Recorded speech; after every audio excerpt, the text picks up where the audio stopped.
Olá, sétimo ano, essa é a nossa videoaula de revisão geral para a prova bimestral de filosofia. Nesta primeira imagem que vocês estão vendo aí da nossa apresentação, é um quadro de um pintor surrealista chamado Salvador Dalí. Esse quadro tem o título de O Sono e, como eu falei, é surrealista, então não tem o interesse de retratar a realidade, mas a imaginação do pintor. O tema deste capítulo é descobrir o que existe. E fica lá uma pergunta, né? Tudo o que percebemos é real? Observem bem esta imagem da borboleta, porque ela vai aparecer novamente nos nossos estudos. Perceber a realidade. Utilizando os 5 sentidos, percebemos a realidade que nos cerca e que ela é formada por inúmeros seres e elementos. Como adquirir conhecimento a respeito de tanta coisa? Então, nós temos aí os 5 sentidos e através dos 5 sentidos é que nós temos acesso à realidade que nos cerca. Não é? Mas e aí, como nós podemos conhecer tudo aquilo que está ao nosso redor? Aristóteles foi um dos filósofos que procurou responder a essa pergunta, né? Ele dedicou sua atenção a vários assuntos, entre eles a natureza. E para facilitar os seus estudos, ele classificou os seres com base em suas semelhanças e diferenças. Ou seja, ele apontou para nós um caminho que, para conhecer a realidade que nos cerca, é preciso classificar aquilo que nos cerca. E foi isso que ele fez.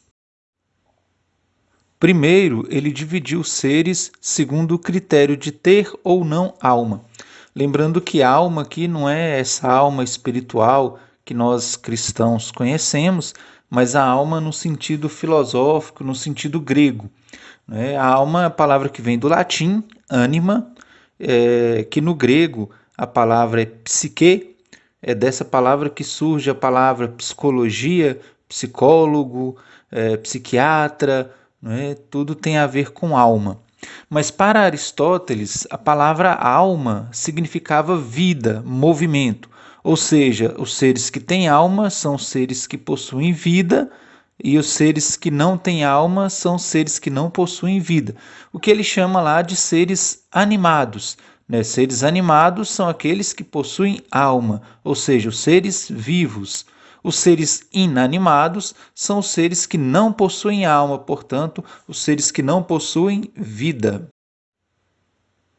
E ele propõe mais uma subclassificação, né? Ele pegou os seres animados e classificou em 3 grupos, segundo a capacidade da alma, ou seja, segundo aquilo que a alma é capaz de realizar. Então, tem lá a alma nutritiva, ou também a alma vegetativa, que incluem as plantas, os animais e o ser humano. Essa capacidade nutritiva é apenas de se alimentar para manter-se vivo. Depois tem, né, a alma perceptiva ou alma sensitiva, que é aquela alma capaz de reagir sensivelmente ao mundo externo. Né? A esta alma pertence os animais e o ser humano.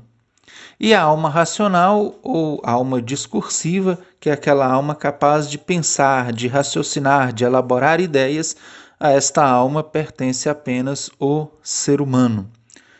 Então, além desta classificação, né, ele ainda classificou os diferentes elementos da natureza, também os seres inanimados, né, ele classificou de diversas formas, em subconjuntos, né, em diversos conjuntos e subconjuntos. Esse método de classificação é utilizado ainda hoje nas ciências modernas. Né? Então, nós temos várias ciências, cada uma estuda uma área de conhecimento específica. Essa primeira classificação surgiu lá com Aristóteles. Um outro tema que vem aí para a nossa reflexão é: as coisas que existem permanecem iguais? Então, algumas coisas mudam, outras mudam parcialmente e há aquelas que mudam completamente, mostrando que não é tão fácil assim esse caminho do conhecimento, né? Que é preciso estar atento, não só classificar as coisas, mas saber que elas também mudam, né? Um processo de mudança completa em um ser é chamado de metamorfose, ou seja, quando ele muda completamente. É o que acontece, por exemplo, com as borboletas, né, que começam como ovo, depois lagarta, crisálida, borboleta, até chegar à borboleta adulta, né? Como nós estamos vendo aí nessa imagem. Né? E para refletir uma pergunta que nós já respondemos ela em sala de aula, é bom você voltar lá no livro e dar uma olhadinha na sua resposta, né? Para refletir. A crisálida, que é esta fase da borboleta incubada, né? Em forma de pupa, ela é uma borboleta? Então essa é uma pergunta para a nossa reflexão. Então, como estamos falando, né, de conhecer a realidade que nos cerca, então aparece aí importante tema, não é, a realidade e a aparência. Por quê? Porque é pela aparência que nós percebemos e conhecemos a realidade. Nós temos acesso à realidade que nos cerca através da aparência. Né?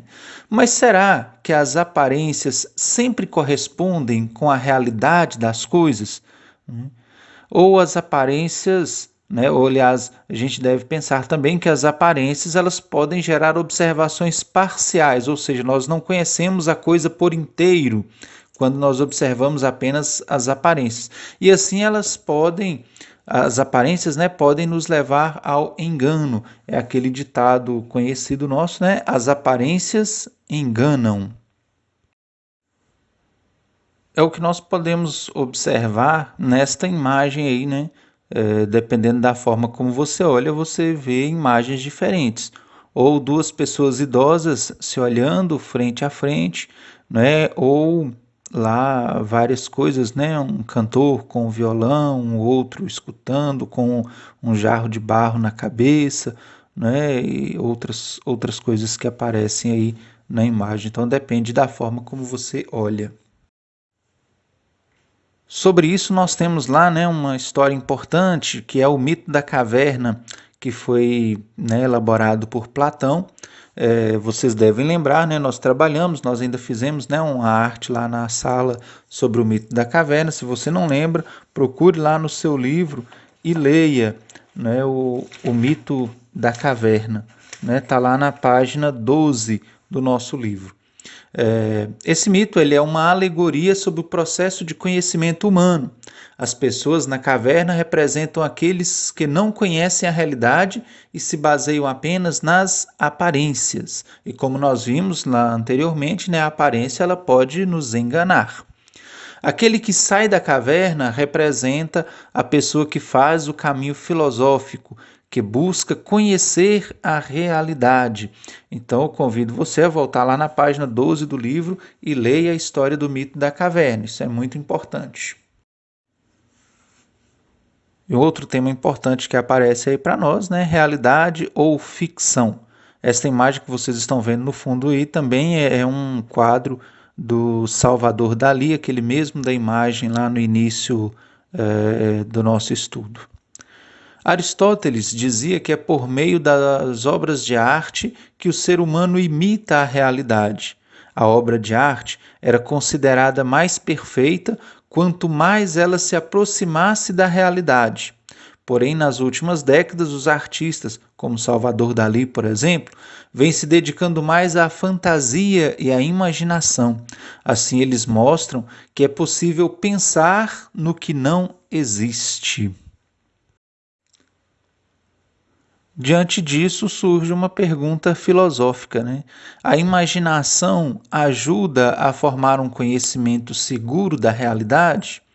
Aristóteles responde esta pergunta, né? Para ele, a imaginação, que ele chama lá de fantasia, né? É a capacidade que temos de formar imagens ou representações de algo. Essas imagens ou representações, a palavra grega é fantasmato.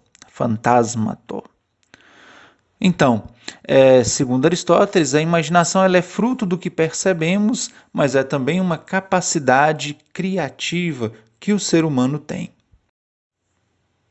Modos de existir. Cada um de nós conhece apenas uma parte daquilo que existe.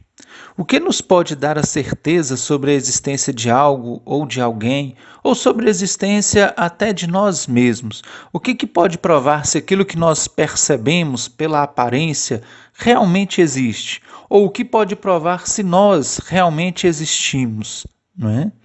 Por isso essa imagem aí, né, da pessoa olhando no espelho, né? A nossa imagem é prova da nossa existência? Quais são os critérios que observamos para buscar esse tipo de certeza? Então, aí algumas perguntas filosóficas importantes para a nossa reflexão. Um filósofo francês, né, quase da nossa época, Jean-Paul Sartre. Jean-Paul Sartre, ele destacou uma diferença fundamental entre os modos de existir das coisas e das pessoas. Então, segundo Jean-Paul Sartre, as coisas são planejadas por alguém antes de existirem, e as pessoas não. As pessoas elas nascem e depois que planejam a sua existência dia após dia, né, com as escolhas que elas fazem a cada dia. Então o ser humano ele tem essa capacidade de reinventar a sua existência a partir das suas escolhas. Então é isso que temos para hoje, né? Bons estudos e desejo a todos uma boa prova. Fiquem com Deus e até a nossa próxima videoaula.